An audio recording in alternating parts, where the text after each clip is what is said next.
किन्हीं का प्रश्न है कि हम दीक्षा गुरु मंत्र नहीं लिया है तो क्या हम राधा कृष्ण की भक्ति नहीं कर सकते? खूब कर सकते हो, खूब अच्छे से कर सकते हो। हमारा नाम लेना, हमारा भाव श्री राधा कृष्ण तक पहुंचेगा? कृपया मार्गदर्शन करें।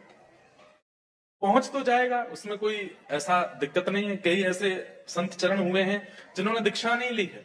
दीक्षा का मूल क्या अर्थ होता है? दिशा।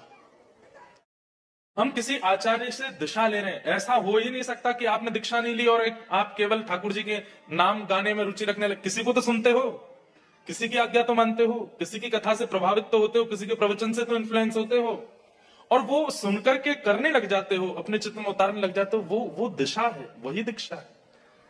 लेकिन कोई कोई ऐसा होता है कि उसके मन में होता है कि मेरे मन को तो दिशा मिल गई, अब ये तन भी इनका ही हो जाए, वो दीक्षा ले लेता है और दीक्षा दिशा दोनों से फिर भगवत प्राप्ति करता है। पर अब इसमें एक बात, व्यक्ति ने विवाह नहीं किया लेकिन जीवन भर किसी को अपना पति माना, उसके लिए तो वही उसका पति है, या उसके लिए तो वही उसकी पत्नी है जीवन भर जिसको उसने माना। पर पूरे विश्व को तो तब पता चलेगा जब विवाह होगा। ठीक वैसे ही आप बिना दीक्षा के यदि ठाकुर जी से कोई संबंध मानते हैं तो आपके लिए आप तक वो संबंध है, पर समस्त देवी देवताओं को, समस्त योगनियों को, मायाओं को, पूरे विश्व को और विश्व के सब कर्म बंधनों को या जो भी कष्ट आते हैं उन सबको पता तो चल जाए कि हाँ आप रिजर्व्ड हो, उसके लिए दीक्षा होती है। क्योंकि दीक्षा के बाद आपको तिलक मिल जाता है, दीक्षा के बाद आपको नाम मिल जाता है, दीक्षा के बाद आपको नियम मिल जाता है, और दीक्षा के बाद एक दिशा दिखाने वाला सारथी मिल जाता है। इसलिए जीवन में कोई भी आपत्ति विपत्ति संकट आते भी है ना, तो वो पहले देख, अच्छा उनके अनुयायी हैं।